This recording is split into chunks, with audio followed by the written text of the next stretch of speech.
We're going to ride the Brompton over to Tyrone, Pennsylvania, and get a cup of coffee at the Brew Cafe. So the first thing we're going to do is unfold the Brompton. And I have a little cover that I put on my folding pedal. I'll just stuff that in my pocket. And then we're going to push down the handlebars. And on the far side, there's a little latch over there. I'll screw that down and secure those handlebars.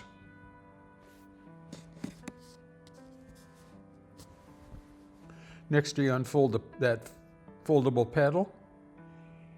And then lift the seat. I'm going to lift it all the way to the top.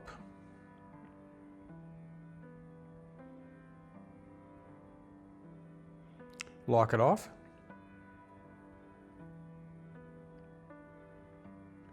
And then we're going to unfold the Brompton. With the seat down, the Brompton couldn't be unfolded. Now we unfold it and then latch that main tube.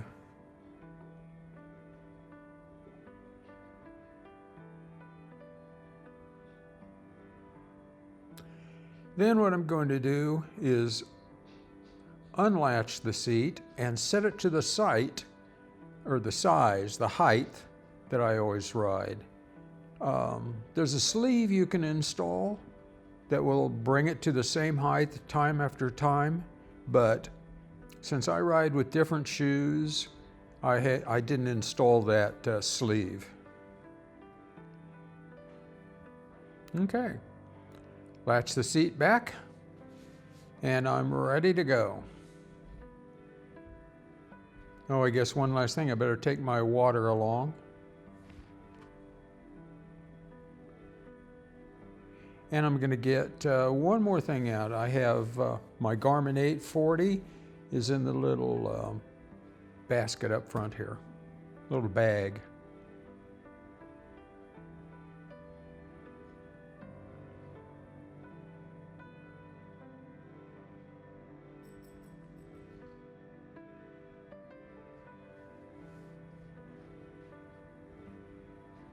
I'm not a fan of these little latches. They tend to catch.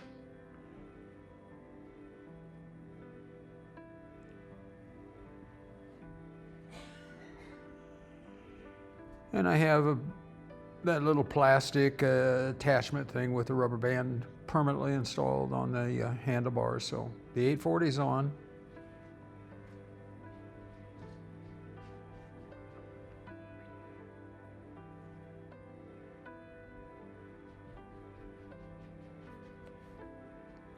And we're ready to go.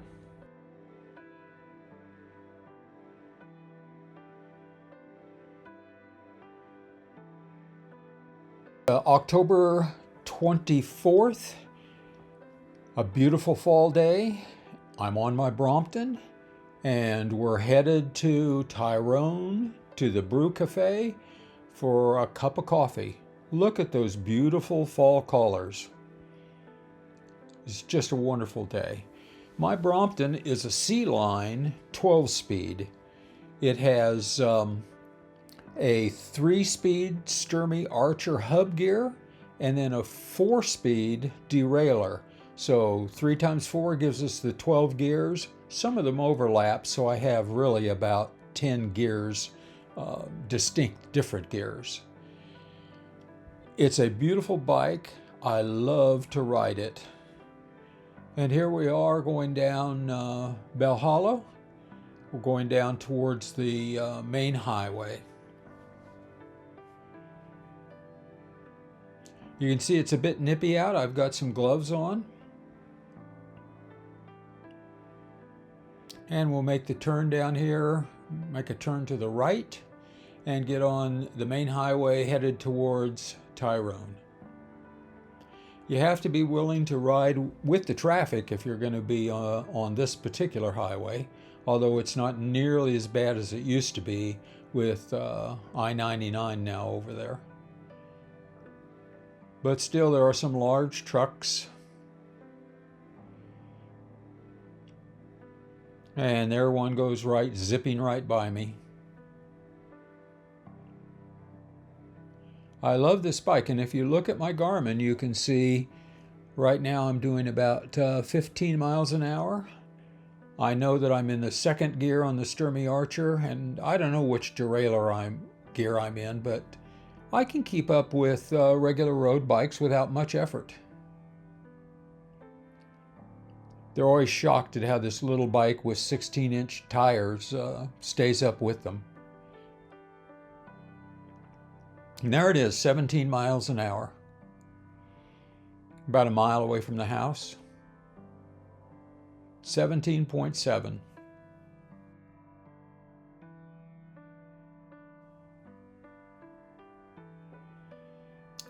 What a beautiful day.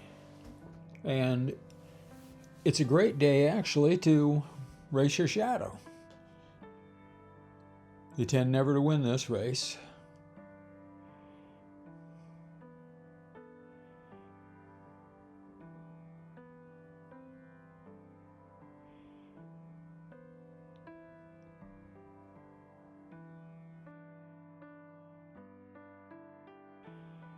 He's a powerful rider.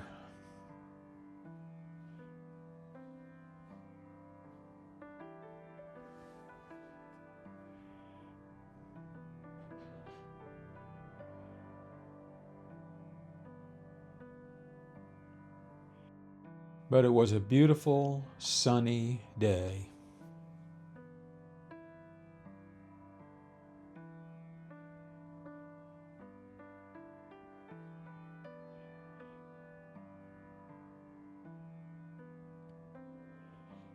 All right, let's head on into get going to Tyrone.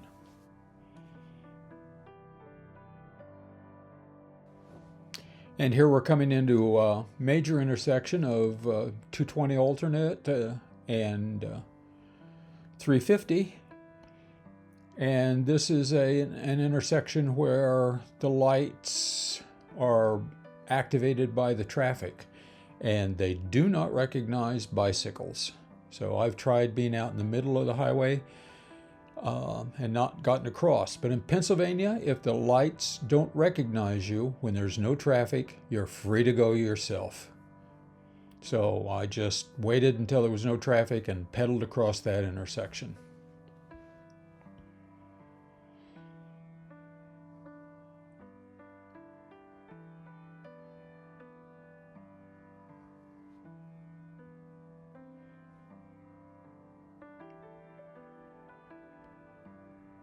It's near Halloween, and so one of the things that you have to be careful of are the ghosts that are along the highway.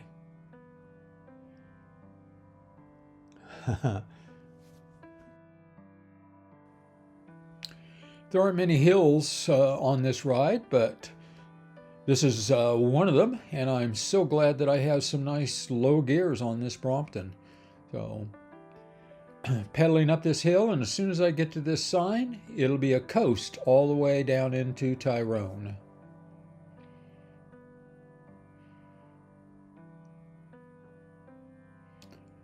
Some CNR, I think that's what it is, excavating off equipment off to our right.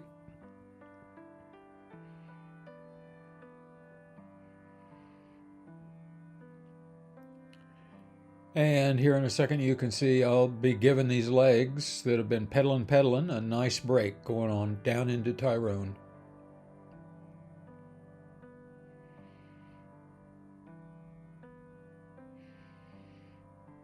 Not a big hill, but a nice gentle coast down in there.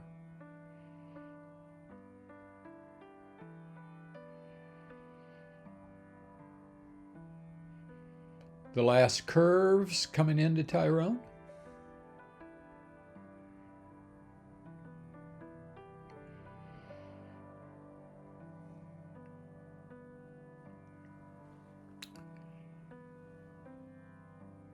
And this is the Tyrone paper mill.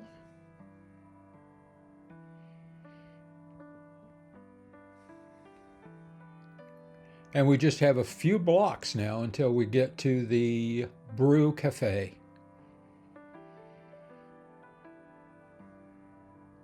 And here we are coming down into the Brew Cafe.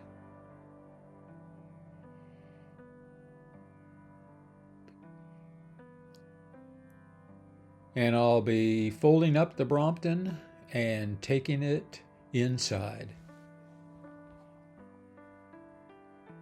As you see, they have pumpkin spice. I've set the camera on this little picnic table so you can't really see all of the Brompton. So you won't see the steps that are involved in folding it up, but I'll just do this in real time so that you can see how basically how long it takes if you're not in any hurry at all. I have to close up the bag first so that when I do all this, nothing will come out. Probably wouldn't have anyway, but I'll secure the bag.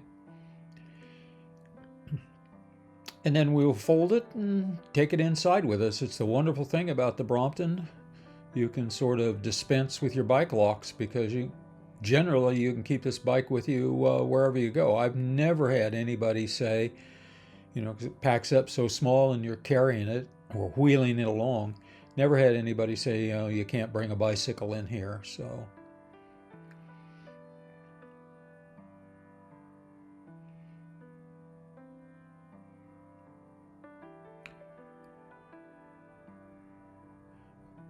Lowering the handlebars, just clip into place, and then we'll push the seat down to lock everything up so that when we pick this bicycle up, it doesn't come apart. And there, we're done. And here we are inside the brew with the Brompton sitting next to the booth. I've already gotten a chocolate chip muffin and put it on in the booth there, and I'm walking back to get my large mocha.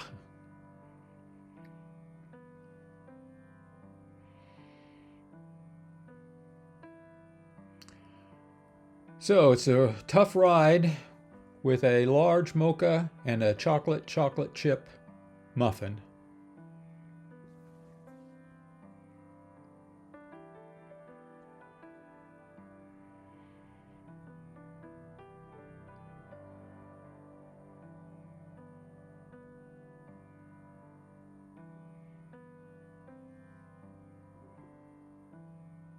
The rewards of a bicycle ride.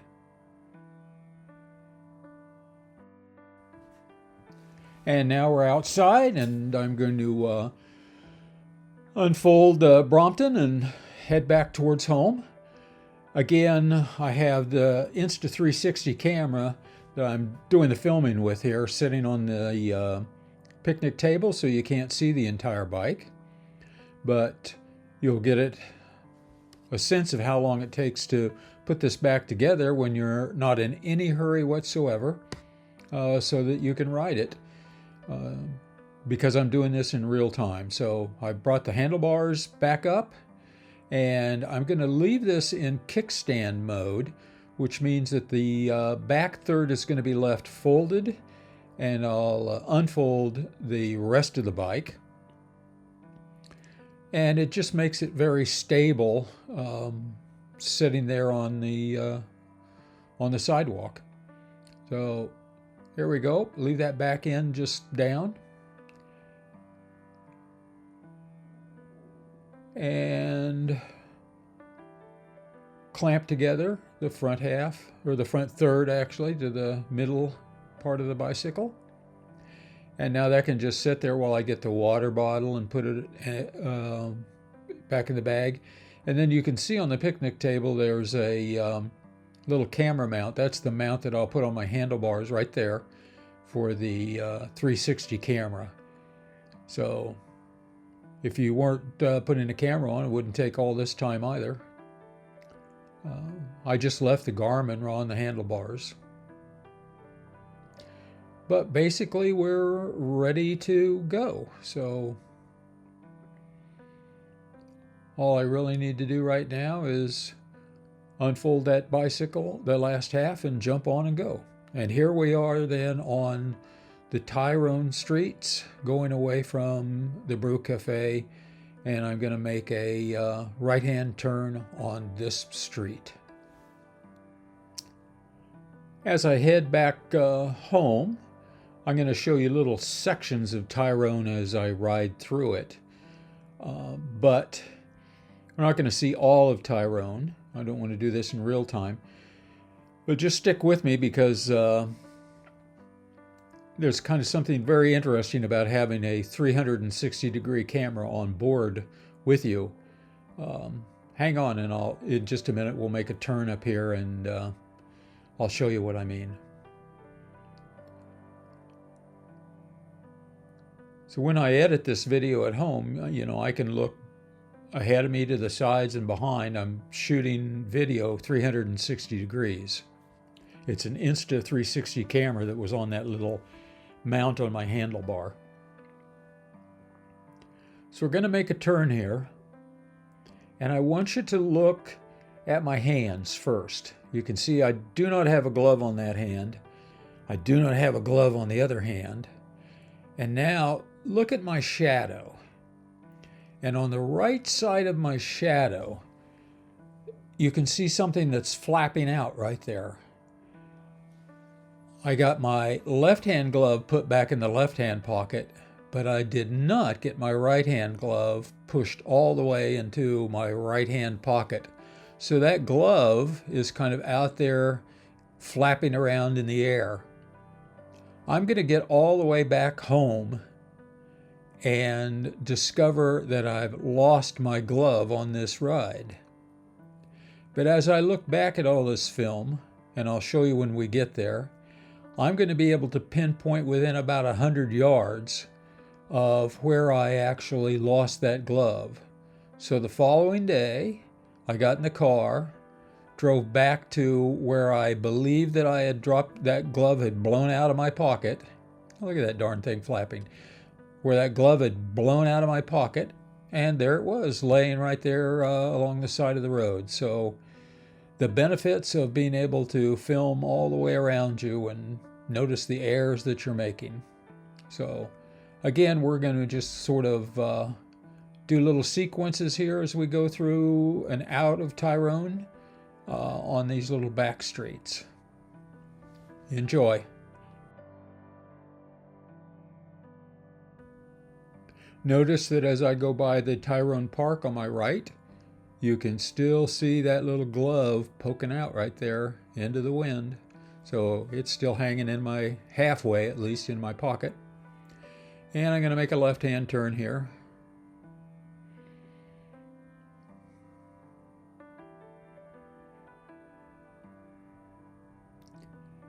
And ride about a block this direction.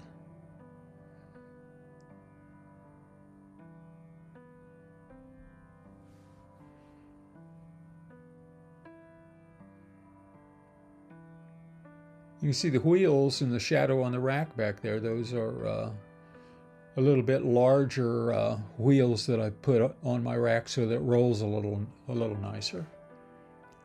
And then make this right-hand turn.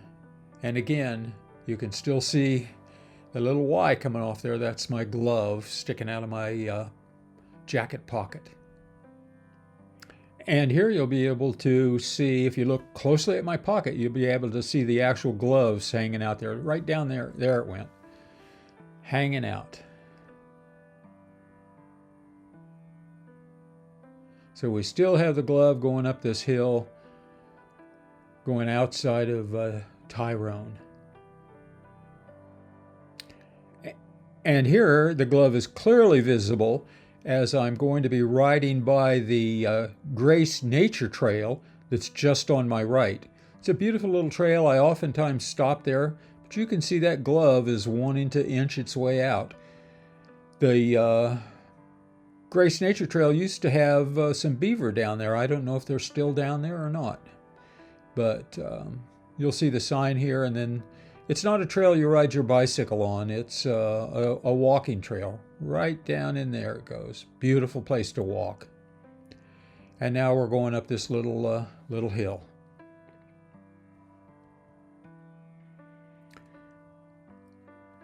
And I hope you can kind of see that in the shadow here, I don't see a glove. I don't see a glove. And here I've rotated the camera around and that glove is gone. So I knew almost exactly within 100 yards of where that glove had dropped out of my pocket. And so now I'm on my way back home. Again, I will get there. I will discover that the glove is missing. It's too late in the day by the time I get home to go back and get it. So the very next day I jump in the car, come back to this area, find the glove exactly where it hit the ground. So hope you enjoyed the ride.